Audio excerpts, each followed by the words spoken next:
Welcome back to Boiler Wild. My name is Eric Johnson. Boiler Wild is a podcast about boilers and personal development. Big fan of both. WILD is an acronym. It stands for work hard, invest in yourself, lead others, and develop yourself into a person of excellence. Today, I'm going to talk about making decisions. This is a very, very important skill that you need to learn. Everybody can make decisions better, and it is very easy for people to not make decisions. And you can not make decisions and constantly push off things such as like working out, like, oh, I'm going to work out starting Monday, or I'm going to get on that diet starting Monday, and feel like you're starting something new. The decisions you can make at your job will directly correlate to how much you're worth and how much you get paid. Let me tell you about one of my many, many, many amazing past life experiences about making decisions. So it is Christmas Day, and it has been in the negatives temperatures for the last couple days. There's a cold front, and I am the on-call service technician, and I get a call early in the morning, probably 6 a.m., 7 a.m. on Christmas morning. Hey, we have water running out of our boiler room and we need help. So I'm like, oh, all right. Sounds interesting. And this is a semi-abandoned manufacturing facility. The facility is much larger than what the active use was. A lot older building. That's all I can get into on that. But show up, and at this time, the temperature, now that the sun is out, is probably 0 degrees. Show up, and the boiler room is in the back of the building, and the parking lot is right there where you park. And the parking lot is about 3 inches of ice, and that is not an exaggeration. And there is a wall of water rolling out under the doors of the boiler room. There was 2 large doors in the back of the boiler room, and then there's a side door, and just flowing out like a river over this parking lot, and basically instantly freezing, as it is now like 0 degrees, and it was in the negatives the night before. So being Christmas, they obviously nobody was working, but there was what I soon learned to be like a engineer or some sorts who used to work in maintenance. And he was like, I was just the first one to pick up my phone, and that's how I got called in. But it was him and the plant manager, and she came out to meet me in the parking lot and was like, hey, there's water coming out of the boiler room, and we have leaks everywhere, and was just going on and on about all this stuff. And she's like, what do we do? And I'm like, well, the first things first would be probably shutting off the water to the building. And at that moment, I was like, how am I the one rolling up on the situation and I think there were 1 or 2 other people there at that time. So plant manager, the engineering guy, and then like 2 other people. And at this time also, the boilers are running. And so I go in the building, and there's water spraying everywhere. And I curve around and look. The boiler room is it's a couple steps down from this first floor where I was at. And you curve around, and they have 2 boilers, 2 fire tube boilers, and you can just see the boilers in the boiler room.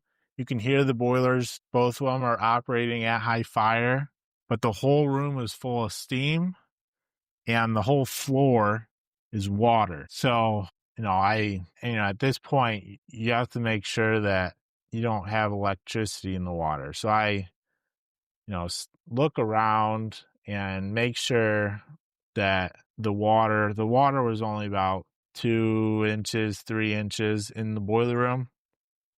It was running out the doors, so it wasn't building up too much, but all the equipment pads for like the electricity were all taller than that. So everything looked dry. So made sure that, the water wasn't touching anything, had no electrical current in it. Go in there, shut down the boilers.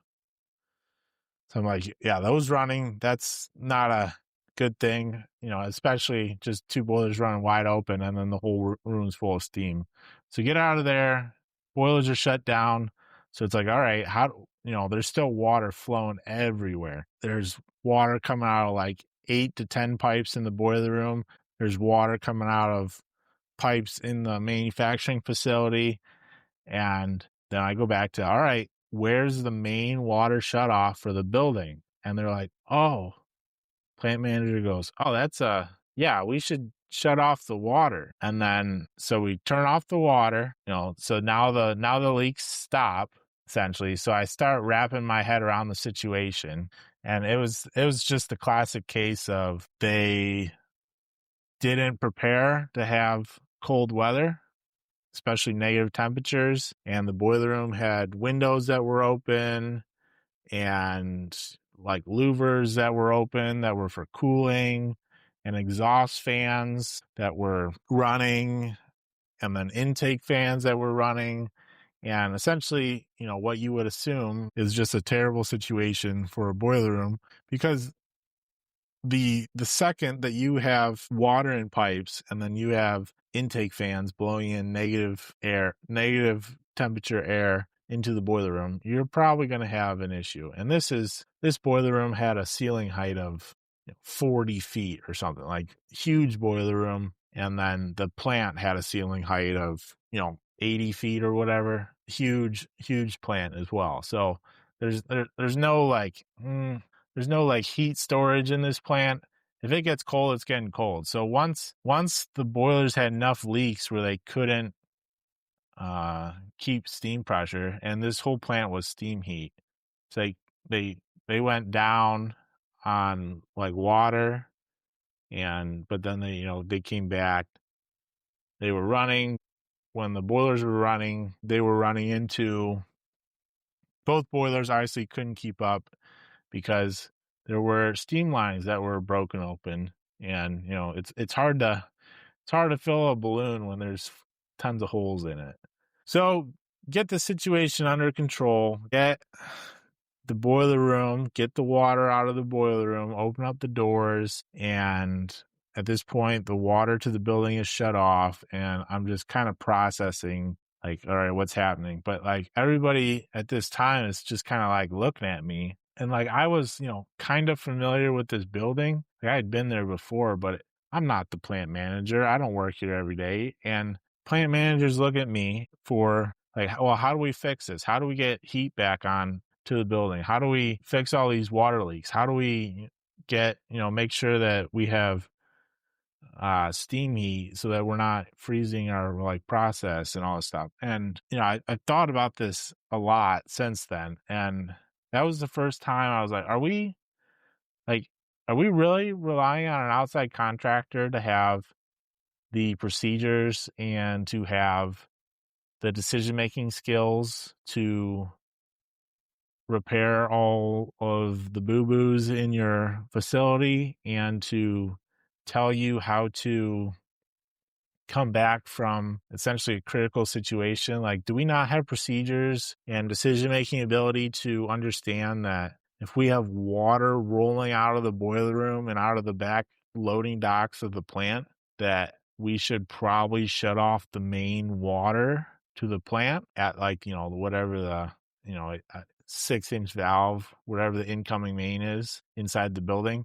Is that really what an outside contractor, yeah, I'm here to help you with the boilers, but why do we not have the decision-making ability to understand that we need to shut off water, isolate water, and then go through and fix leaks? And that just kind of struck me weird, as here you have a plant manager, and I would assume they would have some contingencies of, hey, it's going to be cold. Hey, we need to, check this, check that. And then, hey, if this happens, this is a process for this. If this happens, this is a process for this. Or even on top of that, it's just, hey, this is what's going on. What do you want to do? And that plant manager can make a decision on that. So, what ended up happening was we had the water off, got the whole situation under control. Like I said, boiler room is drained now. There was a pit in the boiler room as well. Got a pump on that pit, got that pit all pumped out. And so critical things first are we need to get water back to the feed water tank of the boilers and get the boilers running and then see where we have steam leaks. And so there were a couple pipes and leaks that we could easily find. And so this plant, it was a way older plant. And so there were a lot of like dead end pipes, a lot of old stuff, but it's connected or whatnot. So there was a lot of removing pipes and capping and plugging lines and everything. And, they had supplies as well. So essentially one by one going through the leaks. And then we figured out how to isolate a main leak that was in this, it was in this glass check valve or something that they had on this process. So we got that isolated and we were able to turn the water back onto the building. And we had isolated sections of the building at this point. And so then we would just crack the valve on that section. And then when water came out, we'd know where the water came out. We'd go fix those spots and then close, keep going around and working step by step through this process. And through this whole process, me being just the service tech, the boiler service tech, I'm like directing these people like, all right, we have to do this. We have to do this. We have to do this. And like, I don't know. It was weird for me. Like it's normal for me. I would say I'm decently good at making decisions, especially under pressure. And that is a skill that any boiler operator, any boiler service technician needs to have. And it's something you can develop. It's not something you're just born with. It's something you're developing. It comes with confidence. And if you have confidence in knowing what you're doing, you can have confidence about making decisions. And so we finally get it to the point where like we can turn on water to all the parts of the building. We've isolated what we need to isolate that's not fixable, but that's not critical to get steam heat on. Because the only goal in this whole time is get steam heat on so that we don't freeze the rest of the building. And so I get the boilers running, and then once they start making steam, I had a couple steam leaks, so fixed those steam leaks, made sure that none of the pressure controls on the boilers were frozen. One of the transmitters was frozen, so I had to find a new transmitter and rig up a new transmitter for the boiler. And yeah, just made sure the boilers were operating correctly, locked them in low fire, because you don't want to just send them straight to high fire on a cold building, especially when you have leaks and open steam lines. Locked them in low fire and just slowly warmed up the building, which by slowly, it took hours and hours and hours to even see a pound of steam pressure. Because, giant manufacturing facility that was at this point like 30 degrees probably in most of the building. The boilers on the exterior side of the building, so that was colder. But going around the whole boiler room, closing windows that were open, shutting off exhaust fans, closing louvers that were not essential. They're all like cooling louvers. They're not combustion air louvers. And essentially sealing up the boiler room so that I don't have cold air rushing over water pipes and freezing the boiler room. So that gets the boilers running. Now we go out to all the steam radiators, and they're like the hanging ones with the fans, with the coils. Some of the drip legs or like the condensate legs, though, on those radiators, they had frozen, cracked, strainers cracked. So we are draining water out of those. Just hundreds of gallons of water, it seems like, coming out of these radiators. and fixing all the leaks, and then we're turning on the steam to like the rest of the building. And this whole process took, I think 13, 14 hours on Christmas Day. I'll tell you what, that was a good paycheck. Double time. Like, I don't have a family. I didn't do anything on Christmas Day. So like it's just another day for me at that point. And, so I didn't mind it at all. I wasn't really missing anything Christmas wise. I would have just been chilling in my house, wondering what to do with my life other than that. But yeah, so like 13, 14-hour day on Christmas Day. But the whole point of that story is this manufacturing facility on Christmas Day, one, they failed to prepare or plan for cold weather. And since I was on call, I'd already ran a ton of calls. I'd been to a hospital the night before that had one boiler that was broken for over a year and another boiler that was having issues. I'm like, why are we waiting till one of the coldest days of the year at night to have a service call about why our boilers aren't running? Like, this one it's got a note on it that it's been off for over a year waiting on parts. Like, what are we doing with that? Oh, I don't know. Well, I don't know.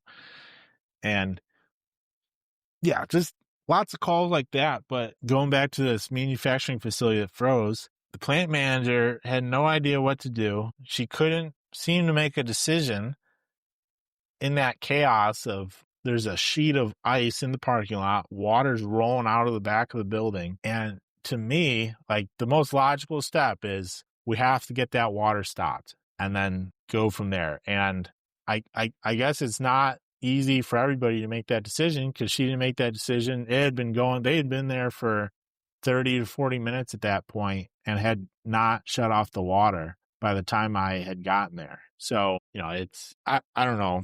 Can't speculate on that, but for you and I, as boiler professionals, the ability to make decisions is how you solve problems. And you walk into a boiler room and there's an issue, or you're looking at a boiler installation and you have to determine, is the information I'm looking at, like, is this critical? Are these safety issues? Are these like just side issues of nice to haves? Are these must haves? All these decisions that you make on new installations, existing installations, upgrades, retrofits, whatever. If you can make these decisions in a way that you don't have to constantly consult other people or get other people's opinion or ask for help, that makes you more valuable as a person, especially if you're a service technician working in other buildings. You're constantly going into places that you're not super aware of. And when you do that, you walk in and there's no way that you can sit there and understand the full system and what's happening in, an hour or whatever of you taking it in. You have to walk in and immediately start making decisions. Another example of making decisions is I was at a hospital unrelated to the cold at this point. This was a different period of time. I was at a hospital and they would tell me that their heating loop had had a whole steam side of the hospital, but they had built a new wing that was hot water heating, and they would say like, hey, like the loop temperature is unstable. We're not getting enough temperature. We've bumped up the temperature of the boilers and we still can't get enough temperature, like all this stuff going on. And they're telling me about all this stuff. And I had worked on the boilers before, but like, I don't know anything about their system. But when you watch the boilers run, so I stand in front of the boilers and there's, I think 5 hydronic boilers, 6 millions. And you sit there and you watch them run, and the boilers would come up, they would fire, they would, stage on, and they would come up to set point pretty slowly, but then all of a sudden they would just rapidly increase in temperature and then shut down. And if you watch that for like 20, 30 minutes, it seemed like the boilers had a load and then they didn't have a load. Like almost immediately, they would shut down. All the boilers would shut down. They would drive way over set point, and the loop temp would be high. And then, so I'm like, man, that's kind of weird. So you're saying you don't really have good heating control in this loop, yet the boilers seem to have a load, and then they almost immediately drop the load, and then they just run over temperature and all shut down. Hopefully you're familiar with how the general basis of how hydronic boilers run is, the best way for a hydronic plant to operate is all the boilers are firing and just modulate up and down. If the boilers are constantly cycling on and off, you either have a mismatched boiler per the load, or you have control issues. And this is a huge wing, so I'm like, well, there's no reason why one boiler can't always be running. Like, there's no reason why on a constant heating loop system that we should be having almost immediately no load and the boilers all shutting off, the water temperature of the boilers shooting way over set point, and then having this ridiculous cycle of set point and process variable. And, they'd been playing with the PID loop and, trying to get the boilers to run stable. But I'm like, there's something else going on here. So they're acting almost like the pumps are shutting off. But so I go down into the boiler room, the pump room. There's multi-levels here. Boilers are in a different room than the pumps. Old hospital versus new hospital, and they have an old steam plant and then a newer, it's multiple floors, multiple rooms, not easy to trace. But I start tracing. I tell the plant guy, well, this is what I think is going on, and here's the issue. And he's like, yeah, we've had this issue almost since day one, since it's been installed and commissioned, and it had been a couple years after this point. The boilers were a couple years old. So, I'm thinking, well, I go down, look at the pumps. I'm like, well, the pumps aren't turning off. The pumps are constant speed pumps. They're all operating. That would mean, now we got to look at flow. So it's like, all right, well, how do these boilers tie into the loop? Like, where's our water going? So I don't know if you've ever tried to trace water pipes in a hospital over multiple floors. Almost impossible. But figured out how to do it. We went to the print room, looked at the prints of, the new install prints. These boilers a couple years old, but, we had these retrofit prints that, the engineer had drawn up, got an overview of the system. And finally on the prints, we found a valve, an automatic valve that tied the boiler loop to the system loop. This was a primary, secondary system, and it was I think, three-way valve. Yeah, three-way valve, I believe. Yes, three-way valve. And so we couldn't figure out where that valve was. So I traced the system, and finally, in one of the basement mechanical rooms up in the ceiling, I find the valve, and I notice, you sit there and watch, so I'm. So at this time, I'm taking in all this information, all this process information. I have to make decisions about it. And this is a high level troubleshooting that is very, very difficult to teach people, but you have to make decisions based on the information that you're given. And the information that I have is we are losing load almost immediately for some reason, yet the boilers,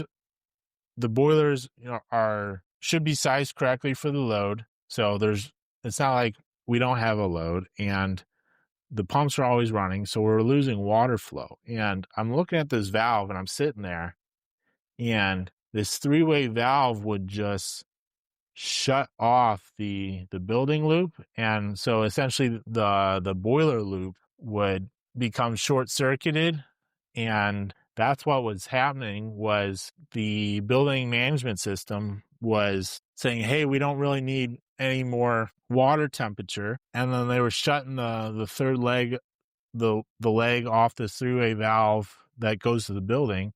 And now you just have a very, very short boiler loop. I mean, it was a long loop, but for, whatever 40,000 BTUs or 40 million BTUs of hydronic heating for a boiler, you're short circuiting the loop, and that's when the boilers would drop their load. The water temp would rise super quick, and all the boilers would shut down, and you couldn't keep the boilers on. So you find, luckily, for some reason, they had an employee that was also part of the building management system install crew and commissioning. He had gotten hired at the hospital. So I told him, I'm like, well, that valve right there, we need to lock a minimum position on the building side. They had never locked a minimum position. So we locked it like a 20% minimum position of, even if the building sensor, whatever, that there was a temperature sensor on that building loop. If that sensor said, hey, I don't need any more hot water, that three-way valve was only closing to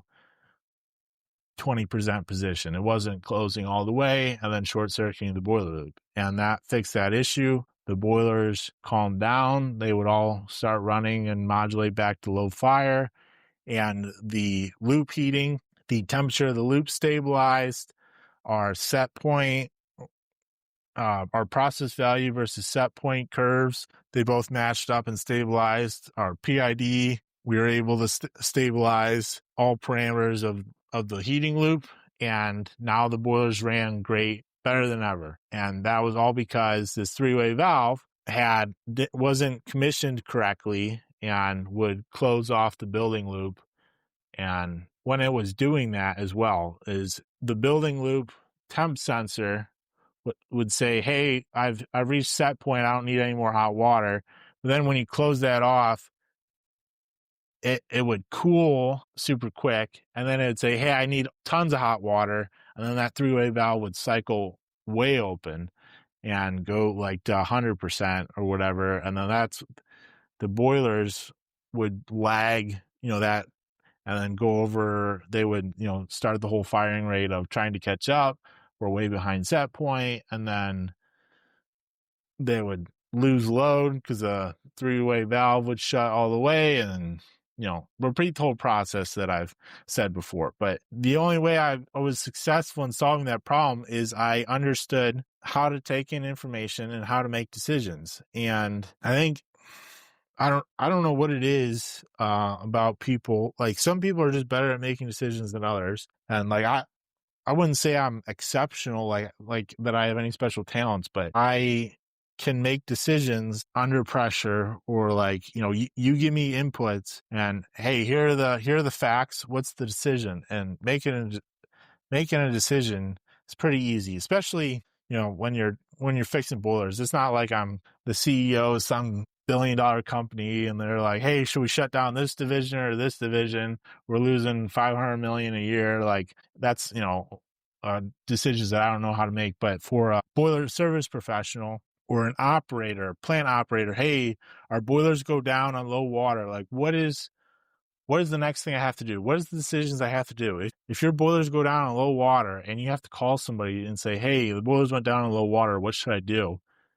The person, may mean well and try to help you, but it's all right. Well, why'd they go down on low water? Did you lose water to your DA tank? Do you have steam pressure still?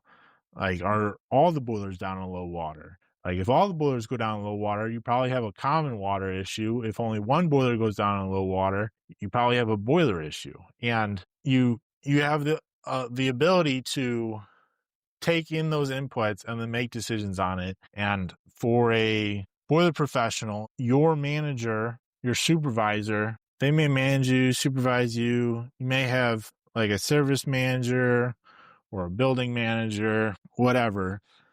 They don't want to have to make decisions for you. They give you problems, and your ability to solve those problems determines your worth. For a service technician, the customer calls your company with problems, and you go out there and solve those problems for the customer. For a boiler operator, stationary engineer, all your problems are in-house, but you'll have a chief engineer of the plant or a manager or whatnot, and everything shouldn't flow through that person. They should be able to train people of, you have, these are our procedures. This is what we do when this happens. Like, what happens if we lose gas? This is how we make decisions. And that decision-making process is so valuable to learn. But in order to be confident with making decisions in the boiler room, you have to understand the fundamentals. And that's what separates people that just kind of memorize information and don't understand how to apply it versus the people that understand the fundamentals of how a boiler system works and then can apply that in any situation, because every single boiler system is different, whether it's a hydronic system or a steam system. Every single building's different. Every single boiler system's different. But at the same time, they're basically all the same. Every steam system is the same, and every hydronic system is the same. You all have a boiler. You have pumps, you have pipes, you got to have flow through the boilers, you got to, regulate your flow. Then you have a way to get rid of the heat, whether that's a process or that's just space heating on a steam system. You have low pressure steam, high pressure steam, you have, whatever. And then you have your water feed to the boilers boil the water, the steam leaves the boilers and goes out to the system, and you reject the heat and get rid of the heat out of the steam, and so on. Yes, there's way more complicated steam systems, and then there's super easy, steam systems, but at the core, they're all the same. The process works the same. And if you try to memorize, if this valve does this, I need to do this, and you're not understanding the fundamentals and what you need to do. So like if you're a boiler operator and your plant loses gas and you have to switch over to oil, like what are you doing? What are the procedures? How are you making the decisions? And that's a pretty predictable process. So you should have a procedure written down for that. You shouldn't just wing it each time, because if you lose gas unexpectedly and you have to switch over to oil, it's normally a pretty stressful time.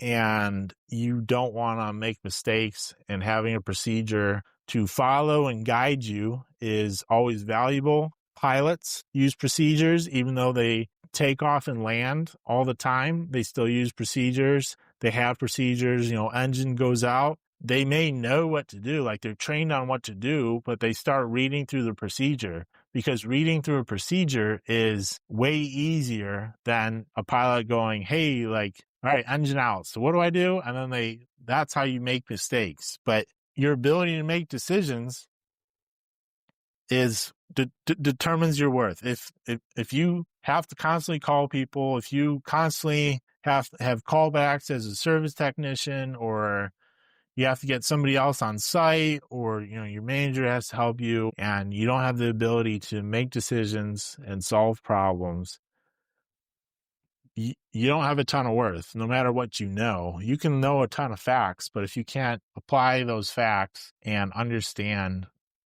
how to make decisions to solve problems, then you have a lot of work to do.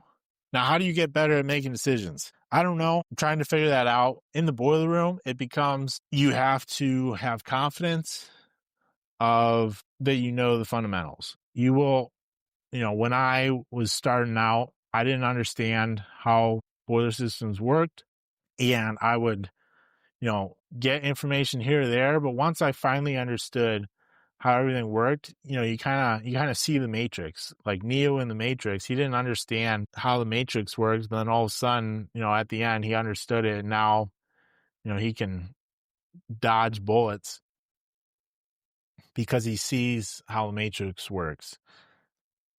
Same thing in the boiler room. If you can see how a system works and picture that in your head, and I forget what it's called, but you have spatial awareness of understanding how energy is flowing through the system, you can make decisions on that, especially if you don't know all the variables and you don't know how everything works. You can use deductive reasoning and solve problems. I mean, there are, if you go out to dinner, I'll tell you this, went on a date, probably at least a year ago now at this point. And it was, first date. So, imagine first dates. But very, very low key. I think brunch on a Saturday or something, like 1 p.m. And go to this restaurant. I had never been to the restaurant. It's like a brunch place, but pretty standard menu for brunch. And I look at the menu for 30 seconds, make a decision, because at the end of the day, it doesn't really matter what I eat. Like, I'm not there to eat food, really. They're on first date, get to talk to the person. And this girl, the waiter came back 3 times before she made a decision on what food she wanted to order. And I'm thinking to myself, like, are we, like, this obviously isn't going to work, but like, are we like really that concerned about what we're eating? Like, this is a pretty normal breakfast brunch place that the waiter has come back 3 times. And, we got to, oh, like, give us 5 more minutes. I'll give us 5 more minutes. Obviously, I'm trying to be respectful and nice and, be a gentleman and everything. She couldn't make a decision on what to eat. And I don't know if that's normal. And obviously, there's jokes that, girls can't make decisions, can't ever make up their mind. Oh, where do you want to go to eat? I don't know. Where do you want to eat? But all that stuff. I'm sitting there. I'm like, this waiter keeps coming back. We keep shooing him away. We have a normal brunch menu, and you can't just decide that you just want to have 2 eggs and, a couple sticks of bacon or whatever. Like, we priorities here. We're not here to have the perfect meal. We're here on a date and have conversation. And like, I don't know. Like, I only know what I know. Like, I guess there's people out there that can't decide what they want to eat and can't understand that what you really eat is not super important at that moment. If we went to the restaurant to just have food, the food is the more important decision, but we weren't at the restaurant to have food. We were there to get to know each other. But I don't know. If you find yourself not having the ability to make decisions outside of work, at work, I don't know how you get better. I'm not an expert on that, but I would say you got to break down every situation, especially if it's like has a lot of variables or options or whatever. Write down all those options, and when you can visually see it, you can start making things more clear, and that helps me, especially in the boiler room. If you're saying, hey, this is going on, and you start writing stuff down, you can kind of lead yourself through the decision-making process. I've also done that with, being stumped on a problem. You call somebody, and through my process of describing the problem to them, and I'm describing it in a way that they would understand it, having never seen the problem. Like, I'm the one there, so you have to like describe it through the phone. And by the end of that description, and maybe them asking 1 or 2 questions, I come to the conclusion of what the answer is. They didn't tell me what the answer is, but I broke it down. I broke down the problem into facts, and hey, this is A, this is B, this is C, this is D, and this is what's happening, this is what's not happening. And then all of a sudden I like, oh, well, that's the problem. And breaking it down into facts for somebody else so that they can make a decision, so that they can help you. Our brains we kind of skip over those facts. And that's where writing down, like, hey, the boiler's not firing, we don't have flame. Like, all right, well, like, working backwards, what do we need for flame? We need fuel. We need ignition and combustion air. And all right, we have combustion air. We have gas pressure. All right, do we have ignition? And you go to the igniter. Oh, the igniter isn't working, or it's got a weak spark. And there's ways to process everything. But if you write it down, and I've helped of that, is writing stuff down, and then you can start making decisions, and everything's not just floating around in your brain, and you're forgetting key facts and information that can help you. So that's today's topics. Making decisions makes you money. Hopefully that makes sense. Trying to share more stories, be more personable. But if you enjoyed this podcast or any other podcast, I'd appreciate if you rate it 5 stars on your podcast app, whether that's Spotify or Apple, whatever you listen to. 5-star rating, please, and thank you. I appreciate the couple of people that have rated the podcast so far. If you like the podcast too and are on LinkedIn, share the post about it, trying to, tell other people about it. That's how the podcast grows. But trying to do my best here. And we are slowly but surely moving forward. If you want to be a podcast guest, share your insights and industry experience and all that jazz, DM me on LinkedIn or email me and I'll get you set up. I have a couple people trying to line up for podcast guests. And I've had some people say, "Oh, I've never been on podcasts before," or "I'm not a good talker," and that makes us in the same boat. I prefer a podcast that's not like an interview; it's more of a conversation. And I think a lot of podcasts, they get into this interview format of like, "Oh, like this is the podcast," and then the person tenses up, the guest tenses up, and it's like, "Well, what do you do for your job?" And then they answer, and then the interviewer goes on to the next question, and it's more of a interrogation than a conversation. So natural conversations is where I find podcasts to thrive. You get the inside look at what people are doing and ideas and stuff that they're thinking about that you may not be thinking about, insights, and everybody has experience and they have their own life story, and that's valuable no matter if you feel like you've done something or not. I haven't done anything really in my life, anything notable. I'm just a young guy trying to make it in the boiler world and trying to help and educate people. There's nothing special about that. And I am not an extrovert. I'm not a talker. I'm not good at communicating. I'm not a great storyteller. Yet here I am having a podcast. So we are in the same boat. If you feel like you're an introvert and not a great communicator or talker, don't worry. I am too. We'll get through it together. But I think other people's insights are way more valuable than mine. And I always want to learn from other people. I've had amazing phone conversations with people that, looking back, I'm like, man, we should have recorded that. Like, that would have been a great podcast, especially for other people to hear. So if that's you, DM me on LinkedIn or email me, eric.johnson@boilerin.com, and I will set you up. Still trying to get all the details on how to have somebody on the podcast. It's going to be like a web Zoom kind of deal. Don't have a podcast studio, and you don't have to travel. I'm not a big enough podcaster yet in order to have people fly out to do a podcast. It's kind of ridiculous at that point, but very, very easy for you to be a guest on the podcast. I will promise that it won't be too terribly painful, but it'll just be like a normal conversation they'll have on a phone. So if that's you, reach out. I would appreciate it. Always remember, making decisions makes you more money, and your ability to break down complicated situations and problems into smaller issues and working through those small issues one by one are how you solve large, scary, hairy problems like water running out the back of your building when it's 0 degrees out on Christmas Day. So I hope you enjoyed this podcast. Thank you, and stay wild.